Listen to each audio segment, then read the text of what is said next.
presents him a full Bible. ആ വ്യക്തിയുടെ കയ്യിൽ ഒരു മുഴുവൻ ബൈബിൾ ഇത് മുഴുവൻ ബൈബിളൊന്നുമല്ല. ഓക്കെ, ഇത് മുഴുവൻ അങ്ങോട്ട് കൈ കൊടുക്കരുത്. പുതിയ നിയമം വേണം കൈ കൊടുക്കാൻ. ആമേൻ. Hallelujah. ഹല്ലേലൂയ.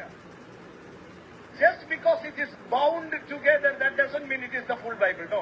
പഴയ നിയമം പുതിയ നിയമോട് ഒരുമിച്ച് കുത്തിക്കെട്ടിയത് കൊണ്ട് അതാണ് പൂർണ്ണ ബൈബിൾ എന്ന് വിചാരിക്കരുത്.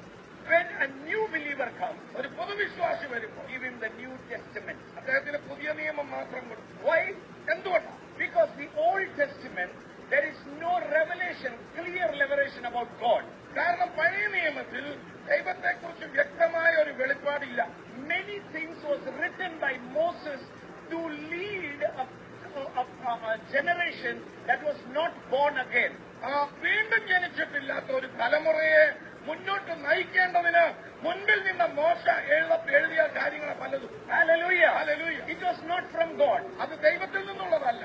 You might be shocked when I am saying this, ഞാനിത് പറയുമ്പോൾ നിങ്ങൾ ചിലപ്പോൾ ഞെട്ടുമായിരിക്കും. that this is not from God. ഇത് മുഴുവൻ ദൈവത്തിൽ നിന്നുള്ളതല്ല. Many things that Moses has written, which we are carrying, was not from God. മോശ എഴുതിയതായിട്ട് ഈ പുസ്തകത്തിൽ നമ്മൾ ചുമന്ന് നടക്കുന്ന പലതും അത് ദൈവത്തിൽ നിന്നും